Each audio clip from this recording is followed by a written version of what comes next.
We've certainly narrowed the disagreement.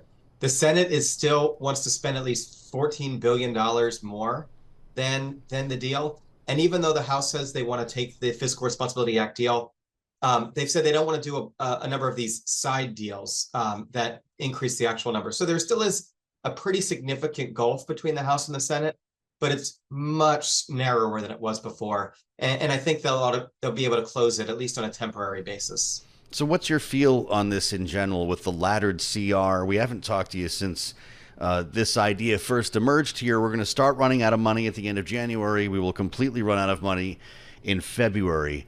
Do you see another swing at a CR, or can they get a bunch of spending bills done between now and then?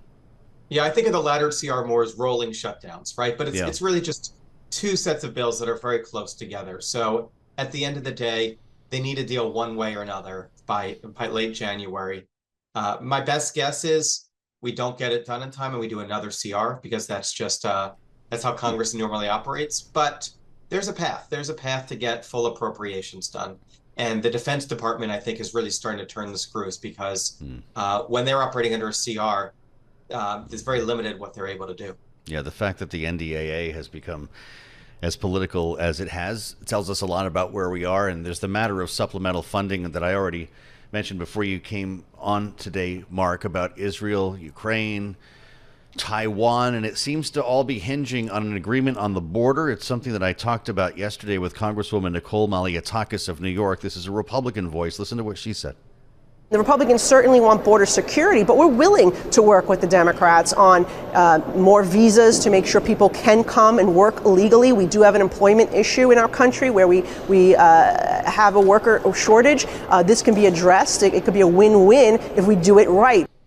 Mark, what do you think about this? It appears Democrats are opening their minds to the idea of asylum law changes. I realize there are sticking points when it comes to parole, but could we have a grand bargain on border security that would then allow everything else we just mentioned to fall in place?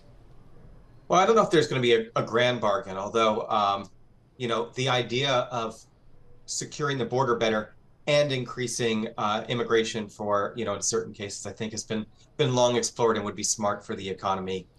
But it's possible that a mini bargain on immigration or on the border could open the door to other funding, including for Ukraine and for Israel. I know there's a separate issue that the House does not want to vote for Ukraine and Israel together, and the president doesn't want them separately.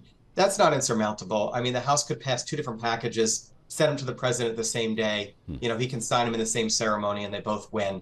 But it is a challenge. Well, I'll tell you, it's not the development that I expected today in terms of the Freedom Caucus here, and it makes me wonder your thoughts on how the speaker's doing. Mike Johnson got a pretty tough piece in Politico that a lot of folks are talking about here, that the conservative right in the House is not impressed with his job so far. And what you just suggested, maybe another CR could mean he gets fired and follow in the path of Kevin McCarthy, doesn't it? Look, he's been at the job for like 6 legislative days. I think, so you wouldn't have your job review when he'd only been working for 2 weeks. And not everyone has your patience.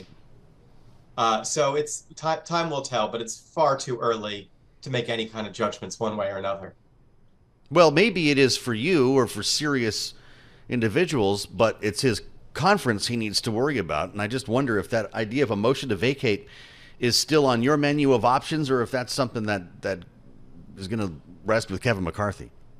I think that the pressure against doing that again is so strong. I don't think they want to go through that again. It was very painful. And so he'd have to do something, I think, pretty bad to get a motion to vacate and be vacated. Although you never know. You never know. As we spend time with Marc Goldwein from the Committee for a Responsible Federal Budget. This is the part where I'll get a bunch of nasty grams, Mark, but I have to ask you because I realize it's part of your view here at the committee. When we start talking about budgeting, when we start talking about eliminating deficits, we never talk about revenue. Should we? Yeah. Well, no, we are talking about revenue right now. We're talking about tax cuts. Well, that's right. Raising revenue, to be clear. Yeah. Apparently, Democrats and Republicans want to come together and cut $800 billion more of taxes at the end of the year for businesses and for the child tax credit. This is exactly the wrong conversation. We are running $2 trillion deficits. Interest rates are 4.5%, 5%.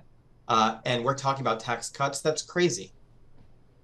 But if you say I'm going to raise taxes, you don't get elected, right?